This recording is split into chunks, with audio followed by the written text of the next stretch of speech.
సింహరాశి. సింహరాశి అనగానే మనందరికీ గుర్తొచ్చేది ఏమిటంటే సింహం. సింహం యొక్క ప్రవృత్తి ఎలా ఉంటుంది? సింహం ఎలా ప్రవర్తిస్తుందో ఈ రాశి వాళ్ళు కూడా అలాగే ప్రవర్తిస్తారు. ఉదాహరణకి సింహము ఏదైనా పెద్ద జంతువు వస్తే భయపడుతుందా? ఉదాహరణకి సింహము ఏదైనా సరే ఒక విశేషమైనటువంటి ప్రకృతి వైపరీత్యాలొస్తే భయపడుతుందా? సింహం ఎప్పుడూ కూడా తాను వేటాడినటువంటి దాన్ని మాత్రమే స్వీకరిస్తుంది.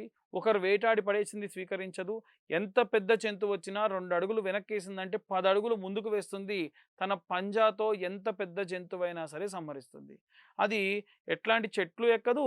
చిరుతంత వేగంలో గత కాలం నుంచి ఇప్పటి వరకు ఏవైనా విపరీతమైనటువంటి ఆరోగ్యపరమైన, ప్రమాదకరమైన విషయాలు జరిగుండవచ్చు గానీ, ఇప్పుడున్న రుచక యోగం మాత్రం వీరికి లాభిస్తుంది.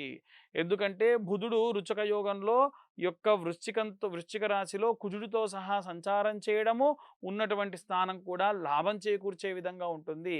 కానీ నవంబర్ ప్రాంతం వరకే ఇలా ఉంటుంది. నవంబర్ తర్వాతి కాలంలో మాత్రం వచ్చేటువంటి సమయం కాస్త గడ్డు కాలం, జాగ్రత్తగా ఉండాలి. ఇవన్నీ కూడా మనం గోచార రీత్యా చెప్పేటువంటి విషయములు మాత్రమే.